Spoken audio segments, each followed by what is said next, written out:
Hey there friends, Nibs again. Out in the garage today doing a little bit of goofing around, and I wanted to do a review on this one. This one's going to be one that's going to be tough to give back. This is one that a local friend of mine asked me to take a look at for him and get it up and running for him, and I am definitely going to need to find one of these for my hoarding situation, collection. But what we have here is a very early edition of the Crosman 2200 Magnum. This one's super clean condition. They started making this gun in 1976, and they made this particular one with the chrome-plated receiver until 1983. They made several other versions, black receivers, and I think eventually they made them in plastic. But I've never seen any around, so I really don't know that much about them. But this one is missing the barrel in the front sight. But I told my friend that this one's in such good shape that I would recommend that he looks around and gets the sights for it. Just make it worth that much more. I think it's a great gun. It did need a full reseal, and I did do a video on that. You guys will see that on the channel too. The pump cup, I put a pump cup in it and it was working good for a little while, and then just all of a sudden started leaking air out of the valve. And come to find out, somebody must have rebuilt this in the past, and they actually used red thread locker on the valve to seal, to put the valve back together, and that's what actually caused it to leak. Was the red thread locker had flaked off inside the valve and was causing the exhaust port to not seal up. So, but I got it up and running, and we're going to do some chronograph tests with my new Caldwell G2 chronograph. Really cool piece. I still need to do a review on that. It's a really nice, really nice unit.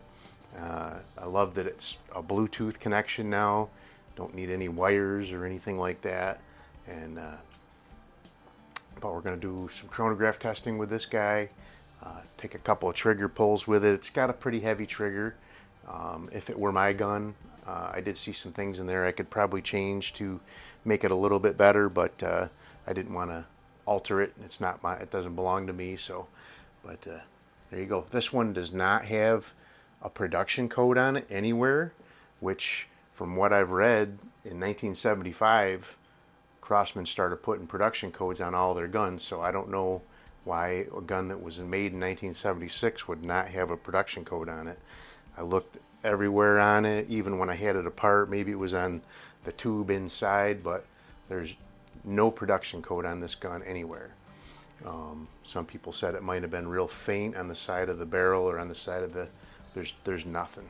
And this gun has not been restored, so it may just been a very early production or something. I'm not sure.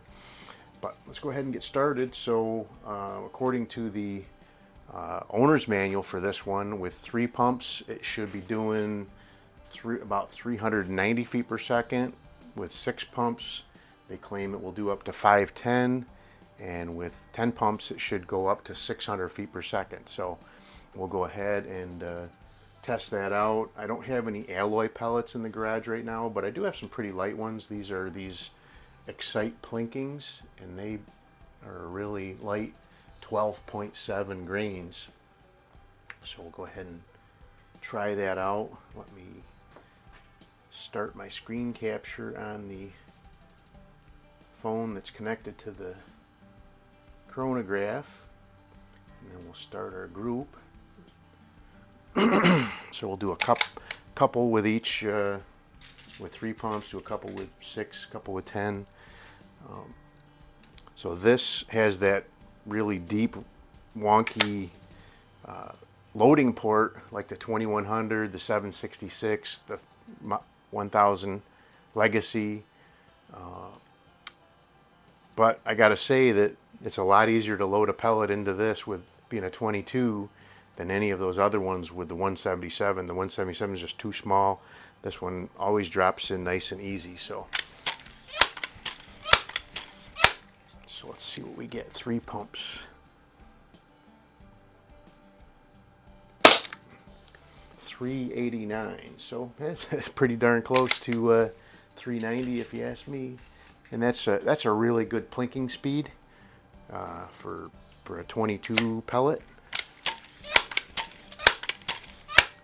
For plinking around and target shooting, I don't think you need anything more than that. All right, 377 for the second one. So little lower. Let's move up to 6 pumps.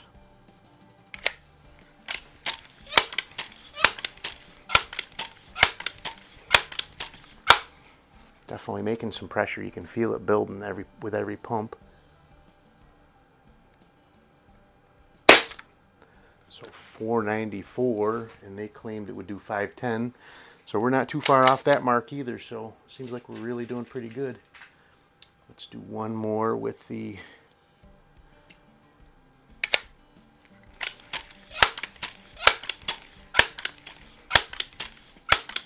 six pumps.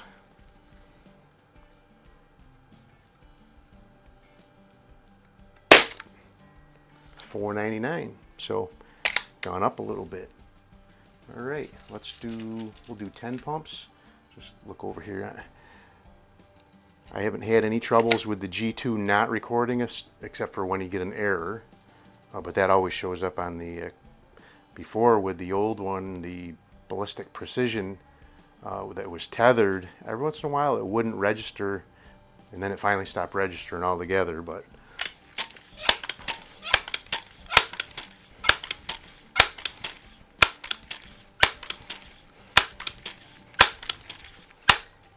it's not as hard as a Benjamin or a Sheridan, but it definitely starts to get stiff when you get above 6 pumps, and takes a man-sized effort to get that thing closed.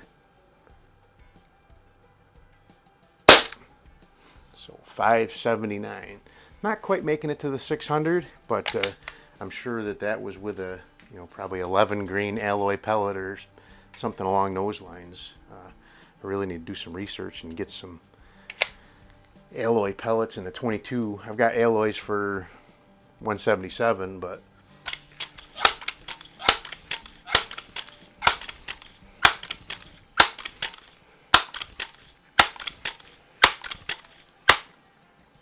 all right, last shot with the chronograph here. So a duplicate, 579. But that's some pretty good power. That would be that's rabbit hunting power there, squirrel hunting power. So let's go ahead. I'll wrap up. Let me stop the save that group. Stop the screen capture. And now we'll move on. We'll do a couple of trigger pulls. Like I said, it's a pretty heavy trigger. Doesn't really require to do any pumping with it, because the way this mechanism works, there's no pressure against the hammer from the pressure in the valve, unlike a self-cocker that does have pressure against the valve, and the more pumps you put into it, the more it's going to take for a trigger pull. Okay, so first one was 6 pounds, 3.3 ounces. It's pretty gritty. 6 pounds, 0.9 ounces, so pretty consistent. Let's do one more and then we'll take an average. And that one was 5 pounds, 9.6 ounces for an average of 5 pounds, 15.3 ounces. So not terrible. I mean, it's manageable. I've definitely had other air guns that have had way worse triggers, but I've seen some things in there that I think we could modify. If this were my gun, I would definitely be working on it. If it was going to be a hunting gun, I don't know if I'd want it more than, less than maybe 2.5 or 3 pounds anyway. But let me set my camera up for a couple of targets, and we'll shoot some targets and get out of here. Stand by. Alrighty, I am back, and I've got a just one of my small little, like the 1.25" targets. This has got a nice little Weaver B4 scope on it, pretty clear. Not too bad for one of these old Weaver B4s. And let's see what we can do. I'm going to do a group with the Excite Plinkings, and I'll do a group with my Premier. These are Piranhas. All of my all of my hollow points are out of my truck, so let's do. We'll do maybe 3 or 4 shots with each one. I'm not going to pump it up to 10 pumps. I'm going to probably do 5.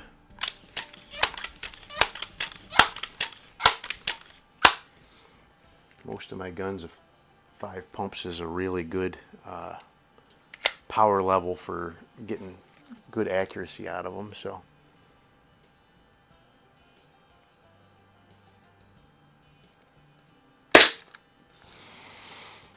and again, I'm more looking for the grouping here than actual point of impact. This is my friend's gun, so I really don't want to do anything to mess up his zero. I don't know what kind of pellets he's shooting. Well, actually, he hasn't shot this gun yet. It was broken when he bought it, so.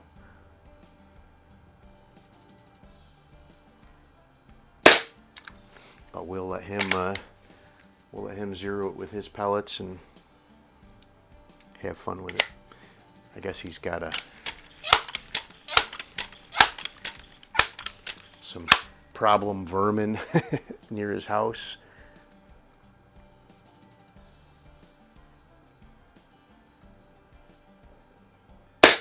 Some critters living under his shed. He's got a couple of springers, but he saw this one, thought it'd be fun to play around with, take care of some of those critters.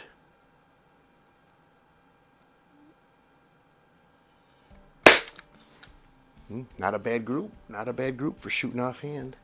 Let's try out the. Yeah, this one's going to be this could be one of the ones I don't want to give back.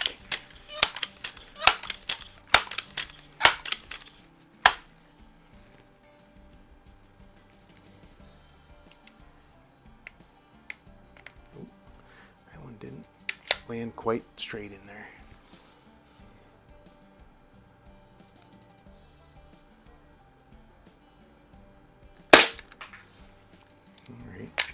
They're all hitting a little bit low.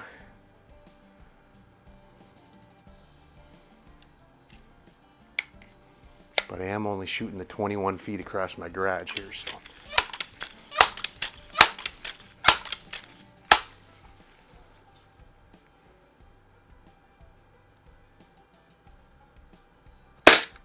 Oop, that's a better shot.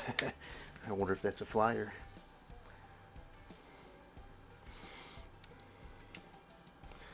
They're definitely all a minute of vermin, though.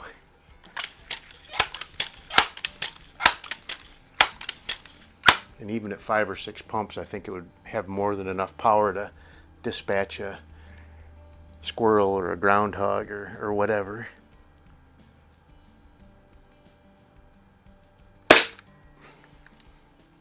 Looks like the Excite Plinkings may be getting the better group. But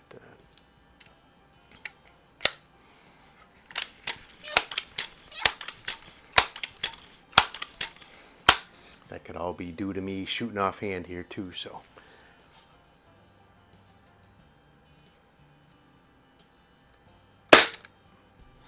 All right, well, yeah, pretty good grouping. Not too bad for shooting offhand, but I wanted to do a nice little review for you guys on this guy before I sent it home. Really cool, very clean. I like that chrome plated receiver. I do have my where is it? It's over here somewhere.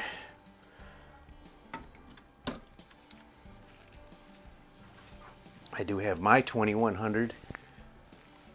It's a lot of fun. That's a 177 version of the same gun basically, and but that one doesn't have a chrome plated receiver. Ooh, it's shiny. Anyway, there you go. I'm gonna send this one back, taking them back to its owner tomorrow, and he's gonna have a lot of fun with it. But hope you guys enjoyed the video. Till next time, have a great day.